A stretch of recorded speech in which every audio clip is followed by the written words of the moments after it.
Здравейте, това е The Entertainment Team. И днес ще бъде ревюто на продрейсерите на Себола и Анакин. Здравейте, аз съм Дюдбърката, а този до мен, който прави ревюто, е Перунка. Добре, сега. Днес имаме доста работа, така че ще започнем с минифигурките. Това е Себола. Виждате го, има два крака, на които той стъпва всъщност, а може да държи неща само с третия си крак, които всъщност са два, но явно не могат да ги поберат. Като маймуна, защото използва ръцете си за крак. Да, има хубави очила, това другото. Така, това е Лату.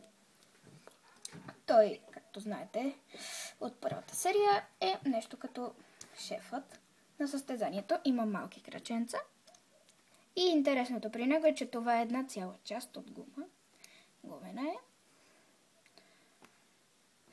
И следващият е Анакин Скайлокър. Така, виждате, той има две лица.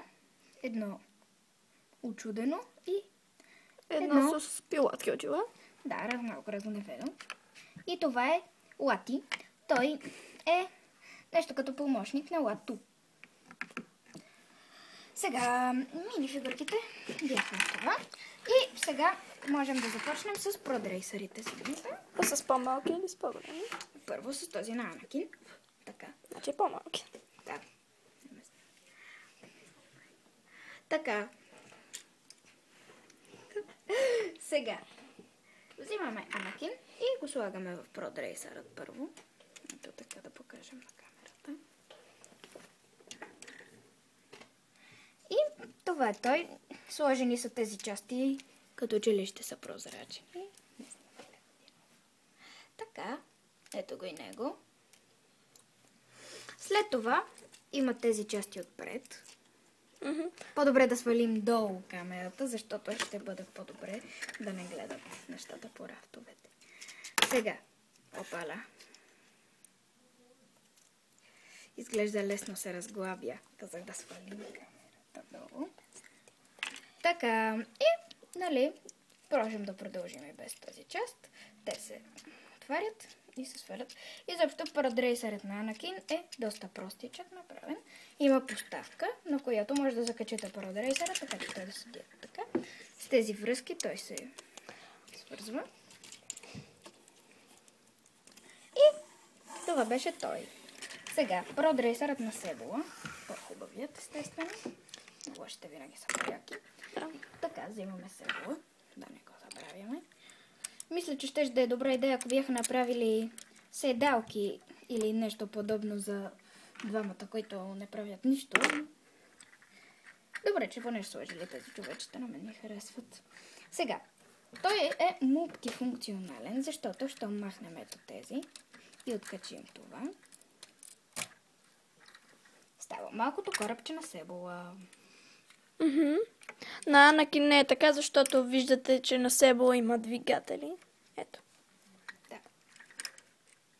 Не само заради това, но поради други причини, които са отчасти.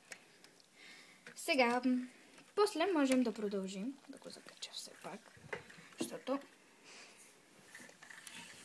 така, ето тези може да издигнете и да свалите. Не снимай, така.